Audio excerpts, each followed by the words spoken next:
We look at this simple fruit and we see a promise of health, of a better lifestyle, of a clean choice in a complicated world.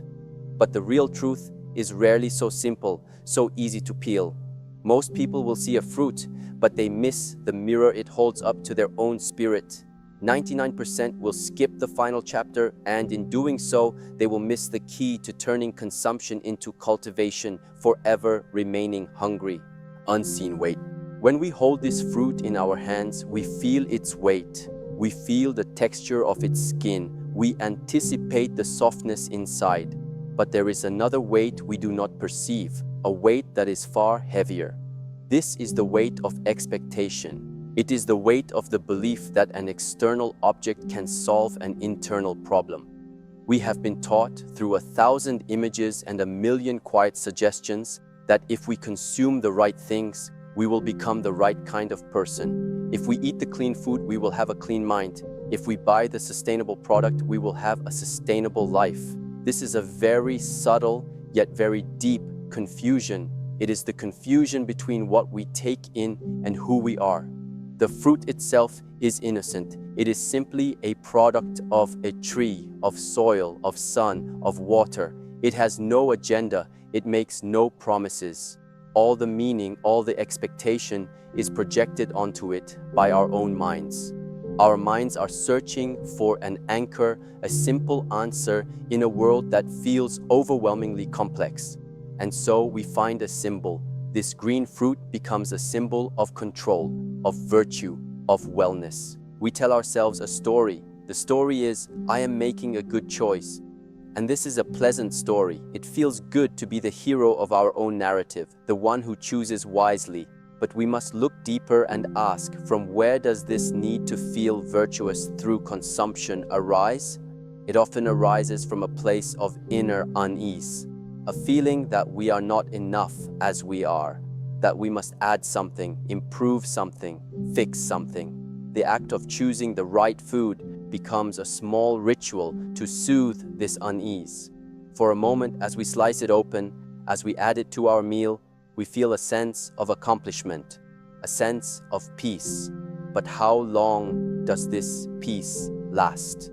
It lasts only until the next meal, until the next choice, until the next wave of inner disquiet rises again. The weight, then, is the burden of constantly needing to prove our own worth to ourselves through our choices. It is the exhaustion of a never-ending quest for the perfect combination of external things that will finally allow us to feel whole inside. This is a very tiring way to live. It is like carrying a heavy backpack that we ourselves have filled with stones, believing the stones are valuable gems. Each stone is an idea, the idea that we need this specific nutrient to be sharp, this specific oil to be healthy, this specific lifestyle to be happy. We carry this and we wonder why our shoulders ache, why our spirit feels heavy. The fruit cannot remove this weight. In fact, our relationship with it can add to it. We become anxious. Did I get the organic one? Is it perfectly ripe? Am I preparing it in the correct way?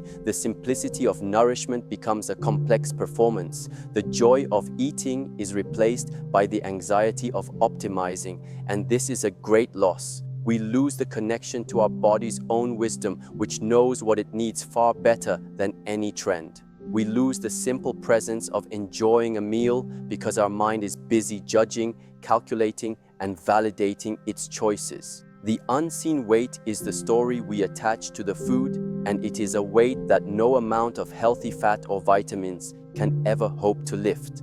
The real journey is not to find the perfect food, but to unburden ourselves from the belief that we are what we eat. We are not. We are the awareness that observes the act of eating. We are the consciousness that experiences the taste, the texture, the nourishment. When we can separate our identity from our consumption, the weight begins to dissolve. The fruit becomes a fruit again, not a symbol, not a savior, not a marker of our worth, just a fruit. And in this simplicity, a profound freedom can be found. A freedom from the constant need to manage our identity through our shopping cart. A freedom to simply nourish our body with gratitude and presence. The ugly truth is not about the fruit itself, but about the heavy, invisible cage of expectations we have built around it. And the key to this cage is not in finding a better fruit, but in realizing we are the ones who hold the key. We have always held it. Empty calories. We often speak of calories in terms of physical energy. We measure, we count, we try to balance the input and the output. But there is another kind of energy, a more fundamental one. It is the energy of our attention, our focus, our life force. This is the most precious resource we have. Where we place our attention is where we plant the seeds of our reality. Every moment we are making a choice. Am I placing my attention on my breath, on the feeling of the ground beneath my feet, or am I placing it on a screen, on an advertisement, on a desire for something I do not have? When we become fixated on an object like this fruit as a solution, we are spending our precious attention in a very specific way. We are directing our life energy outward, chasing a fleeting promise. This is the definition of an empty calorie for the spirit. It is an investment of our focus that provides a momentary flicker of satisfaction, but no lasting, deep nourishment for our inner being. It does not build resilience. It does not cultivate peace. It does not deepen our understanding of ourselves. It is a spiritual snack food. Think of the mind as a garden. If you spend all your time and energy searching for exotic, pre-packaged fertilizers from faraway lands, you may see a temporary bloom. The leaves might look a little greener for a day, but you are neglecting the real work of gardening. You are not tending to the soil. You are not pulling the weeds. You are not learning the rhythms of the seasons in your own garden. The real work is internal. It is the patient cultivation of stillness. It is the practice of observing our thoughts without being swept away by them. It is the discipline of returning to the present moment again and again. This work is not glamorous. It does not come in beautiful packaging. It cannot be photographed and shared for approval. But this is the work that creates deep, strong roots. These roots are what hold us steady when the storms of life come. Chasing the next superfood, the next health trend, is like scattering seeds on concrete. There is no soil for them to grow in. Our fixation on the external, the avocado, the yoga pants, the meditation app, can become a beautiful, elaborate distraction from this essential inner work. The danger lies in the illusion of progress. We feel we are doing something good for ourselves. We are eating the healthy fat, the vitamins, the minerals. Our body may even feel better for a time, but our spirit, our core, remains untouched, unnourished. We are polishing the leaves of the tree while the roots are starving. This is why the satisfaction is so temporary. The emptiness returns because the hunger was never for a fruit. The hunger was for a connection with ourselves. The hunger was for a sense of inner peace that is not dependent on external conditions. The hunger was for a feeling of wholeness that cannot be purchased or consumed. And so we reach for another and another. The cycle of spiritual consumption is endless because the product is designed to never truly satisfy the real need. It is a ghost we are trying to eat. We are filling our bellies, but our souls remain empty. To break this cycle, we must shift our focus. We must begin to value the calories that truly nourish our spirit. The practice of sitting in silence for 5 minutes, that has profound spiritual calories. The act of walking in nature and truly seeing the trees, feeling the air, that is deeply nourishing. The practice of listening to another person with our full, undivided attention, that builds a strength inside of us that no food can provide. These are the things that enrich the soil of our inner garden. When we begin to feed ourselves in this way, our desperate craving for external solutions begins to fade. We no longer need a fruit to be a symbol of our well-being because we are actively cultivating that well-being from within. The fruit can then be enjoyed for what it is, a simple, wonderful gift from the earth.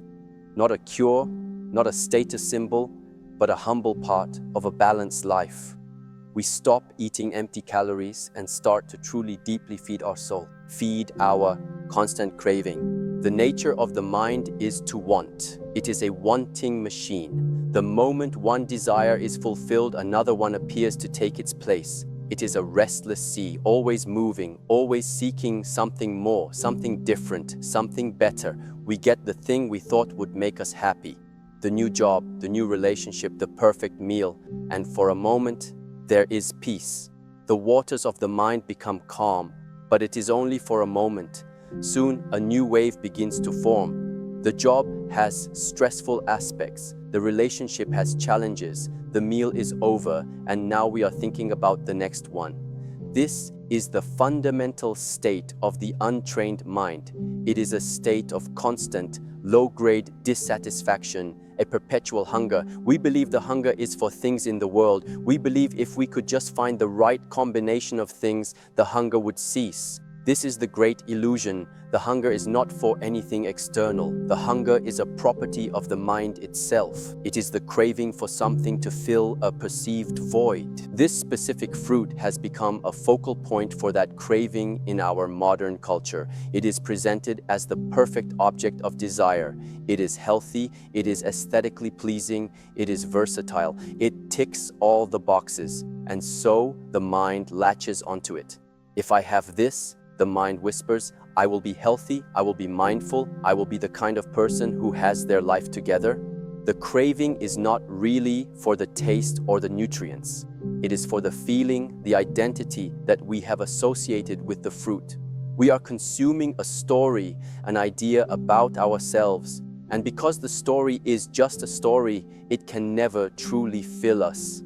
The satisfaction is fleeting and the underlying craving remains untouched. It is like drinking salt water to quench a thirst.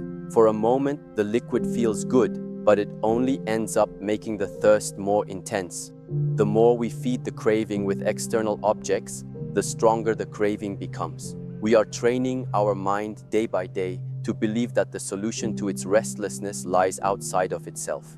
This creates a very fragile state of being. Our inner peace becomes dependent on the availability of a fruit. It becomes dependent on the supermarket having them in stock, on them being perfectly ripe, on us having the money to afford them. Our sense of well-being is tied to 1,000 external factors that are entirely beyond our control. This is a recipe for constant anxiety. What if they run out? What if the price goes up?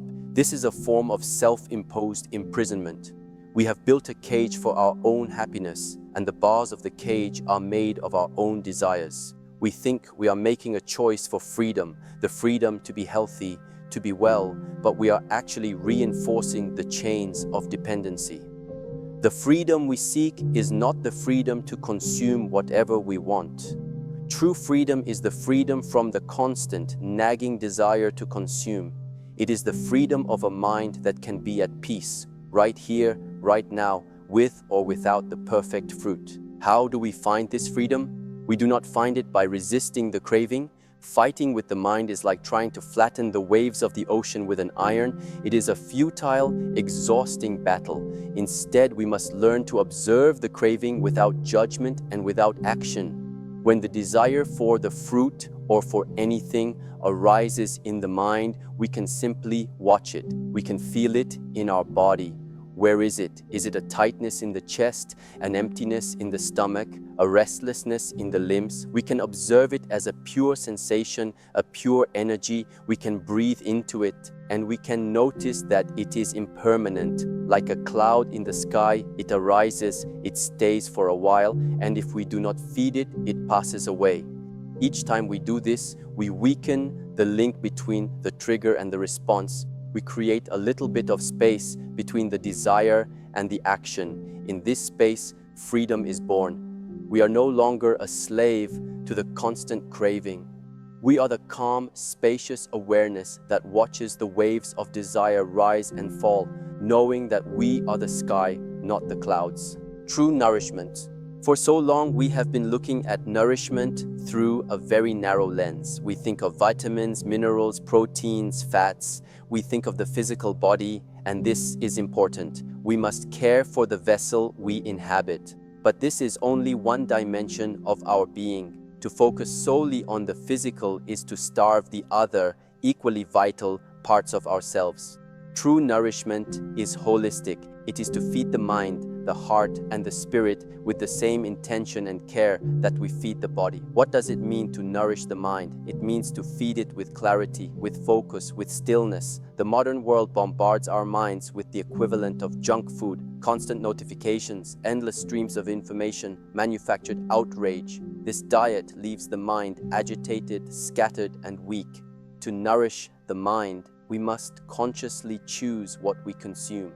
We can choose to read something that deepens our understanding. We can choose to practice a skill that requires focus. We can choose to spend time in silence, allowing the mind to settle and digest its experiences. What does it mean to nourish the heart? The heart is nourished by connection, by compassion, by gratitude, by beauty. A diet of cynicism, of judgment, of comparison will leave the heart feeling cold, hard, and isolated. We nourish our heart when we take the time to truly connect with another human being, to listen to their story, to share in their joy or their sorrow. We nourish it when we practice gratitude, consciously bringing to mind the good things in our life, no matter how small. We nourish it when we expose ourselves to beauty, to art, to music, to the breathtaking spectacle of a sunset. These things are the essential nutrients for our emotional well-being. They build our capacity for love, for empathy, for joy. Without them, we can eat all the healthy food in the world and still feel a profound sense of inner poverty, a deep and aching emotional hunger. And what of the spirit? The spirit is the deepest part of us. It is our core, our connection to life itself.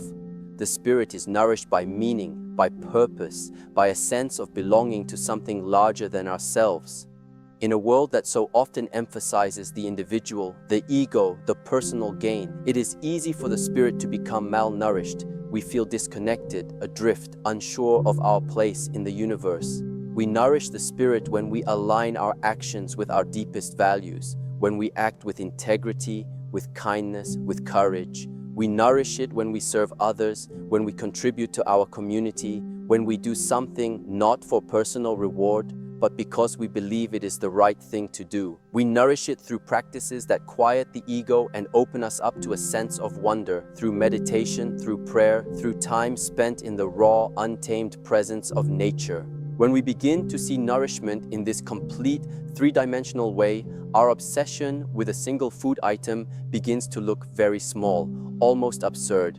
We realize that we have been focusing all our energy on one tiny corner of the vast field of our own well-being.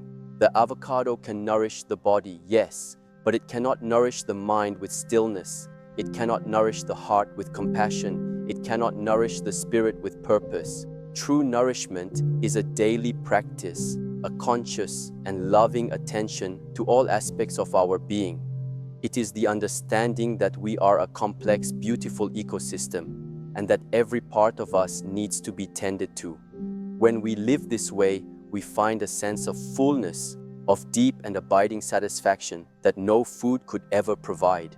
We are no longer hungry because we are finally feeding ourselves completely. Deeper roots. Imagine two trees. One tree is grown in a hydroponic facility. It is fed a precise, scientifically formulated nutrient solution. It grows quickly. Its leaves are green and it produces fruit. But its roots are shallow. They have never had to struggle. They have never had to push through dark, dense soil to find water. They exist in a fragile, controlled environment. The second tree grows on the side of a mountain. It is exposed to the wind, the rain, the snow, the scorching sun. It has to drive its roots deep into the rocky ground, anchoring itself against the storms. Its growth is slower, more deliberate. Its trunk is gnarled, its branches twisted by the wind. It may not look as perfect, as pristine as the first tree, but its roots are deep. They are powerful. They are intertwined with the very heart of the mountain. Which tree is stronger? Which tree will endure? Our modern wellness culture often encourages us to be like the first tree. It offers us the perfect pre-packaged nutrient solution, the superfood, the supplement, the biohack, the 7-step formula for happiness. It promises quick growth, a perfect appearance, an easy path. We are encouraged to consume these external solutions, believing they will make us strong. But in doing so, we neglect the cultivation of our own roots. We avoid the struggle, we avoid the discomfort, we avoid the deep internal work that is necessary to build true, lasting resilience. We are building a life that is dependent on a constant supply of external nutrients, a life that is fragile and easily toppled when the environment is no longer perfect, when the solutions are no longer available. The ugly truth is that by always reaching for the easy fruit, we are denying ourselves the opportunity to grow deep roots. What does it mean to grow deep roots? It means to willingly face challenges. It means to sit with our own discomfort, our own sadness, our own fear, without immediately reaching for a distraction or a quick fix. It is in this inner friction that strength is forged. It means to cultivate discipline, not the harsh, punishing discipline of a tyrant, but the gentle, consistent, loving discipline of a gardener, the discipline to show up for our practice every day, even when we don't feel like it. The discipline to choose the path of integrity over the path of ease. The discipline to be patient with our own growth, understanding that true strength develops slowly, season by season. It means to connect with something stable and unchanging within ourselves. This is the bedrock of our own being, the silent awareness that lies beneath the turbulent surface of our thoughts and emotions. This is our mountain. When we focus on growing these roots, our entire perspective shifts. We are no longer desperately searching for the next fruit to pluck. Our sense of security and well-being comes not from what we consume, but from the strength we have cultivated within. We become like the mountain tree. The storms will still come, the winds of change will still blow, life will still present us with challenges. But we are no longer afraid, we are anchored. We have a source of stability within us that is not dependent on external conditions. We can bend without breaking. We can face the harshest winter, knowing that our roots are deep and our connection to our source of strength is unshakable. This is a very different kind of wellness. It is not about looking perfect. It is about being unbreakable. It is not about avoiding struggle. It is about having the strength to meet it. This is the strength that matters, and it is a strength that can never be found in a fruit, but only in the deep, dark, fertile soil of our own inner world. Mindful consumption. There is nothing inherently wrong with this fruit. There is nothing wrong with enjoying its taste, its texture, its nourishing properties. The problem is not the object. The problem is our relationship with the object. The problem is the mindlessness with which we approach it. We can transform this relationship. We can turn a simple act of eating into a profound practice of awareness. It all begins with intention. Before you even cut the fruit, you can take a moment, pause, take one conscious breath. Ask yourself, why am I eating this? Am I truly hungry? Am I eating to nourish my body, or am I eating to soothe an emotion, to fill a void, to distract myself? This simple, honest question creates a space. It breaks the chain of unconscious action. In that space, you have a choice. You can choose to proceed with awareness. As you prepare it, notice the details. Notice the deep green, almost black color of the skin. Feel its bumpy texture under your fingers. As you slice it, listen to the sound the knife makes as it cuts through to the seed. Observe the beautiful pale green of the flesh inside, the perfect design of nature. See the colors, the shapes, the patterns. Do this not as a task, but as a meditation.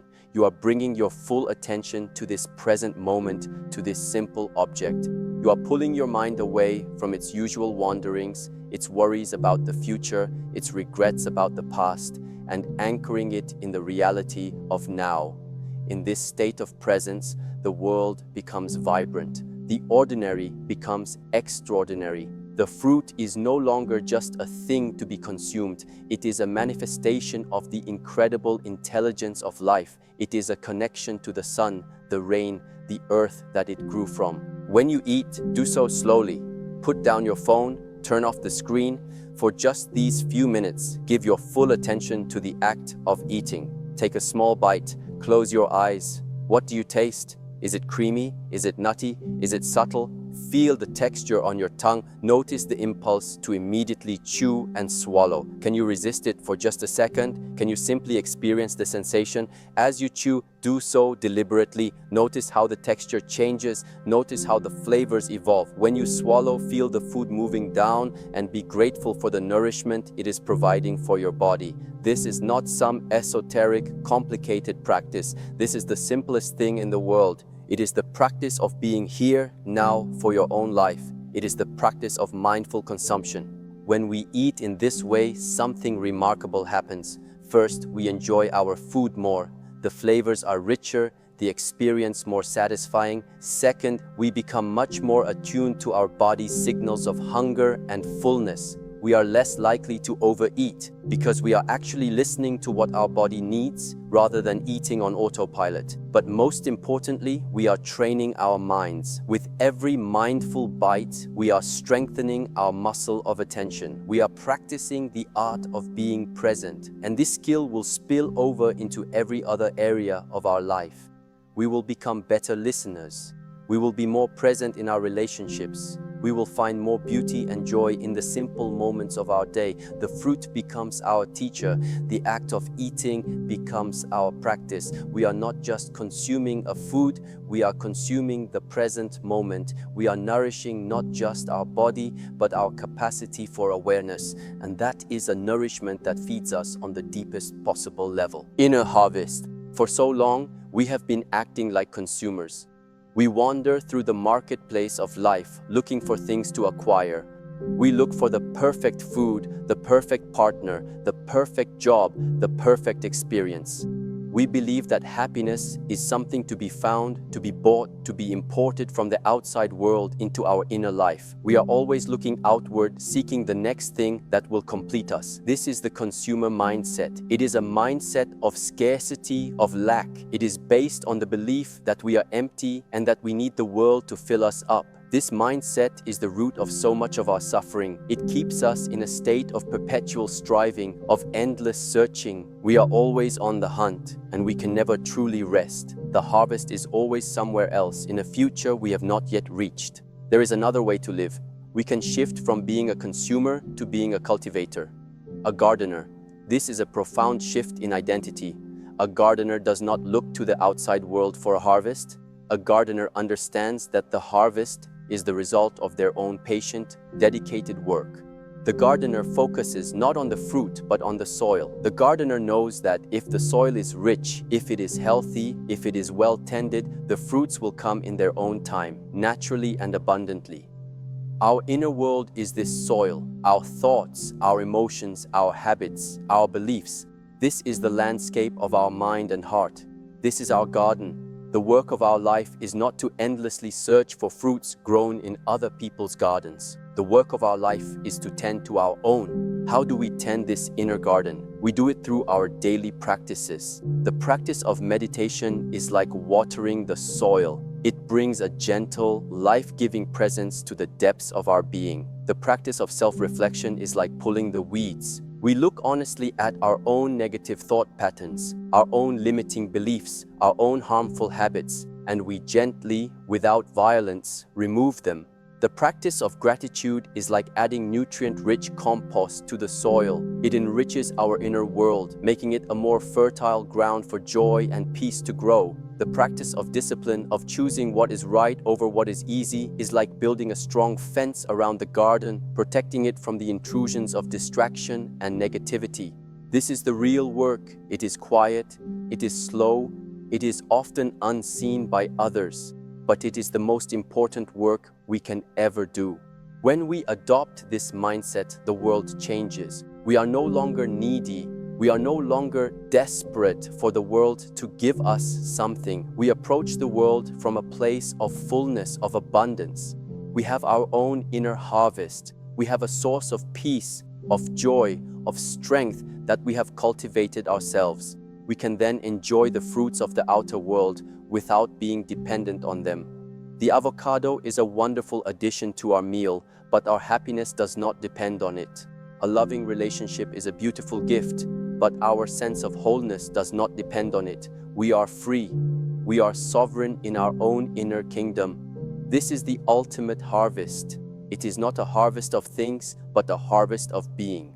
A harvest of wisdom, of compassion, of unshakable inner peace. And it is a harvest that is available to every single one of us if we are willing to pick up our tools and begin the gentle, patient, lifelong work of tending our own garden. Simple being. In the end, we arrive at a place of profound simplicity. We began with a complex problem, a tangled web of desire, identity, and consumption, all centered around a simple green fruit. We have journeyed through the unseen costs, the nature of craving, the meaning of true nourishment, and the importance of our inner work. And where we land is here, in this moment, in the simple act of being. The ultimate truth is not that avocados are good or bad. The fruit is innocent. The truth is that the quality of our life is not determined by what we have, what we do, or what we eat. It is determined by the quality of our presence. It is determined by our ability to be fully here for the unfolding of our own existence without judgment, without resistance, without the constant need for something more. All the practices, all the disciplines, all the philosophies, they are all fingers pointing to the same moon.